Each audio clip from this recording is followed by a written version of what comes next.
देख रहे हैं इंडिया टीवी, आपके साथ मैं हूं गौनिका अरोड़ा। ग्राउंड रिपोर्ट में सबसे पहले बात करते हैं इंडिया अलायंस को लगे एक और झटके की।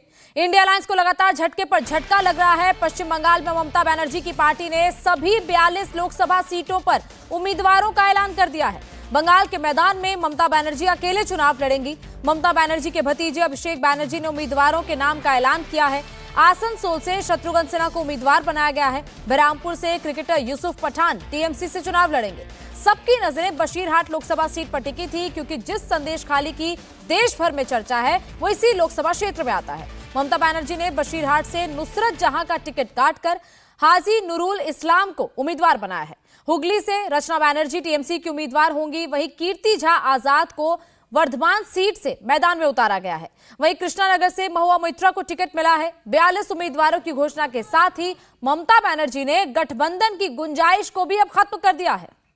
तो ये बड़ी खबर बंगाल से आ रही है कि बंगाल में अब इंडिया अलायंस एक साथ चुनाव नहीं लड़ेगा, क्योंकि ममता बनर्जी ने ये साफ कर दिया है कि उनकी पार्टी सभी 42 लोकसभा सीटों पर अकेले चुनाव लड़ेंगी, जिसके उम्मीदवारों का ऐलान आज अभिषेक बनर्जी ने कर दिया है, जिसमें कई अहम नाम है, जिसमें यूसुफ पठान का नाम है। इसके अलावा डायमंड हार्बर से अभिषेक बनर्जी चुनाव लड़ रहे हैं। कृष्णानगर से महुआ मोइत्रा चुनाव लड़ रही हैं। इसके अलावा हुगली से रचना बनर्जी चुनाव लड़ रही हैं। तो ये तमाम वो नाम है, तमाम उम्मीदवारों के नाम हैं जो कि टीएमसी के उम्मीदवार के तौर पर पश्चिम बंगाल से लोकसभा चुनाव लड़ेंगे। ना ही नुसरत जहां को टिकट मिला है और ना ही मिमी चक्रवर्ती को टिकट दिया गया है। तो ये टीएमसी की पहली लिस्ट है, जिसमें क्रिकेटर यूसुफ पठान का नाम आया है। बहरामपुर से उनको टिकट दिया गया है। इसके साथ साथ वर्धमान से कीर्ति झा आजाद को टिकट मिला है। वहीं शत्रुघ्न सिन्हा को भी उम्मीदवार बनाया गया है। बशीरहाट से भी उम्मीदवार के नाम का ऐलान कर दिया गया है। बशीरहाट से हाजी नुरुल इस्लाम को टिकट दिया गया। बशीरहाट के अंतर्गत ही वो संदेश खाली आता है,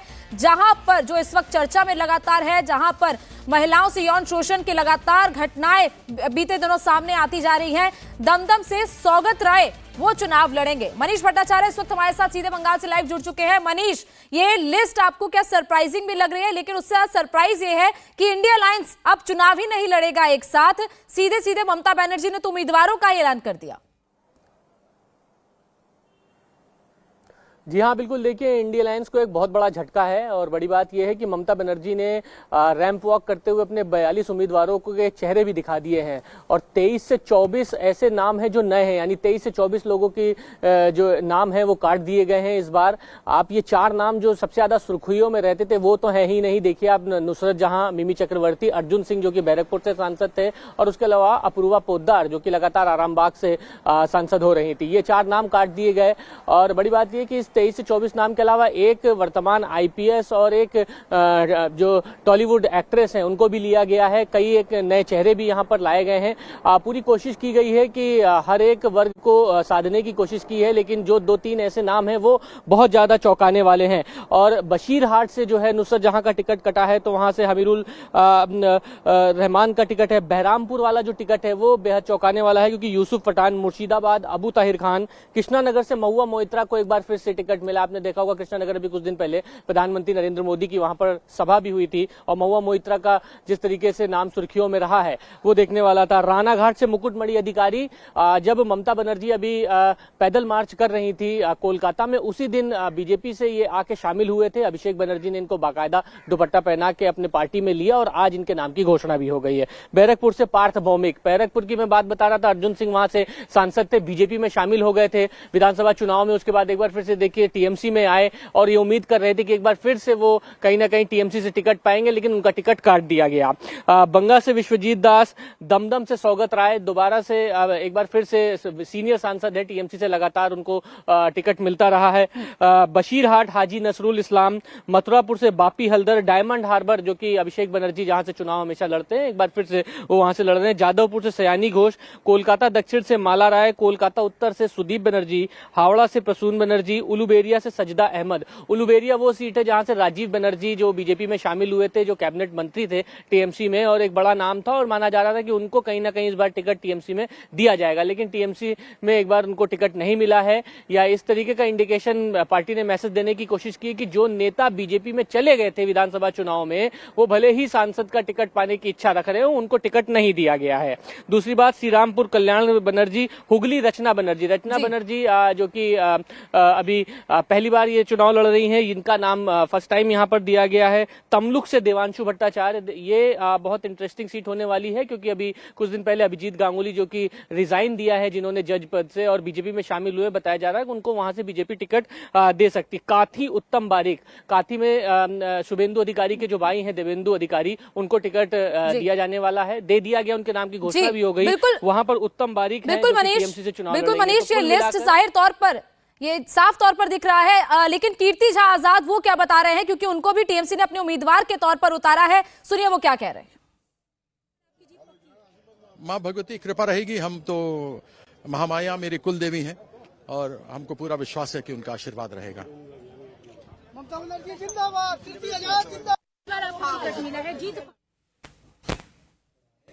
तो बकायदा एक रैंप वॉक करते हुए किस तरीके से अपने उम्मीदवारों का बकायदा सबके सामने अपने उम्मीदवारों के नामों का ऐलान ममता बनर्जी ने किया। अभिषेक बनर्जी को आप देख रहे हैं, एक बड़ी सी रैली की गई, उस रैली में किस तरीके से उम्मीदवारों के नामों का ऐलान किया गया और साफ कर दिया गया कि इंडिया अलायंस के साथ टीएमसी चुनाव इस बार बंगाल में नहीं लड़ने वाली है। 42 के 42 उम्मीदवारों के नामों का ऐलान किया गया, जिसमें अभिषेक बनर्जी का नाम है, महुआ मोइत्रा का नाम है, लेकिन कई नाम ऐसे हैं जिनका पत्ता काट दिया गया, जिसमें मिमी चक्रवर्ती और इसके अलावा नुसरत जहां का नाम है।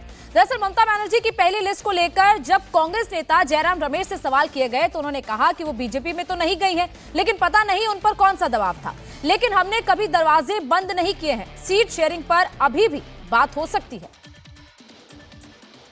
वो बीजेपी के साथ नहीं गई है, मैं नहीं जानता हूं उन पर क्या दबाव आए हैं, मैं नहीं जानता हूं।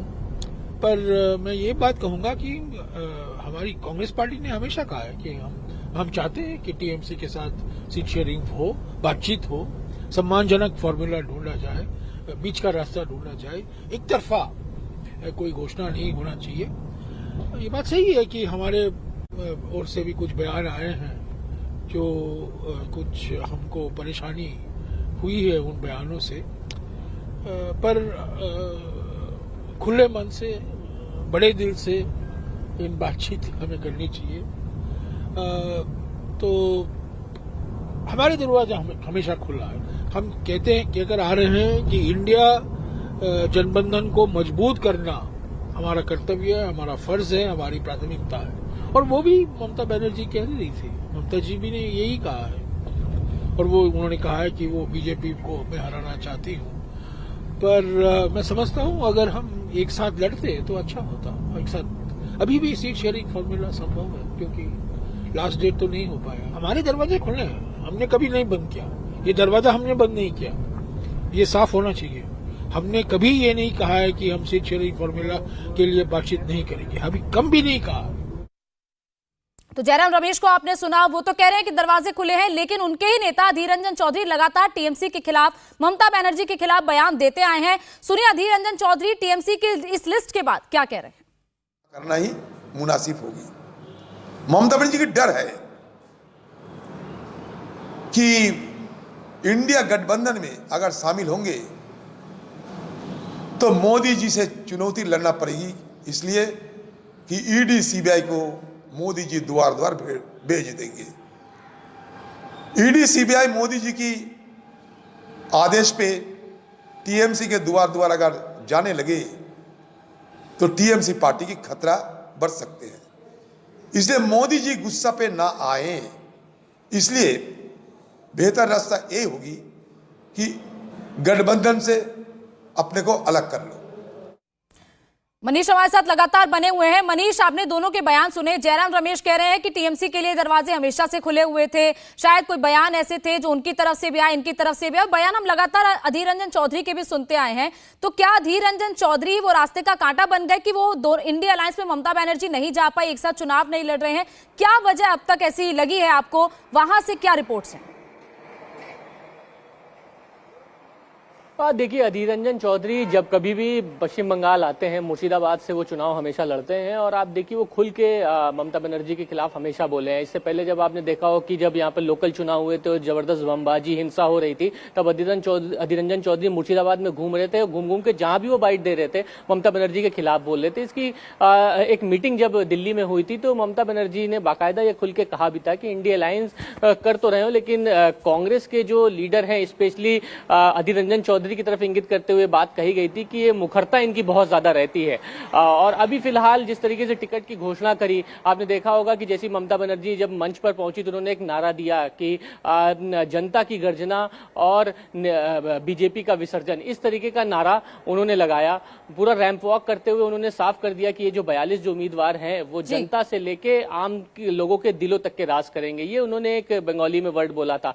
तो ये पूरे अगर सिनेरियो को देखिए तो ममता बनर्जी ने एक मैसेज ये दिया कि जो बीजेपी से वापस आए हैं टीएमसी में, उनको टिकट नहीं दिया। दूसरी बात ये कि वो सिंगल हैंडेड यहाँ पर चुनाव लड़ना चाह रही है। बिल्कुल, वो सिंगल हैंडेड चुनाव लड़ना चाहती है और यही वजह है कि पूरी की पूरी 42 सीटों पर उन्होंने अपने उम्मीदवारों की घोषणा कर दिया। और कहीं ना कहीं अधीर रंजन चौधरी भी वजह रहे कि इंडिया अलायंस के साथ ममता बनर्जी नहीं जा पाई। बहुत बहुत शुक्रिया मनीष पूरी जानकारी के लिए।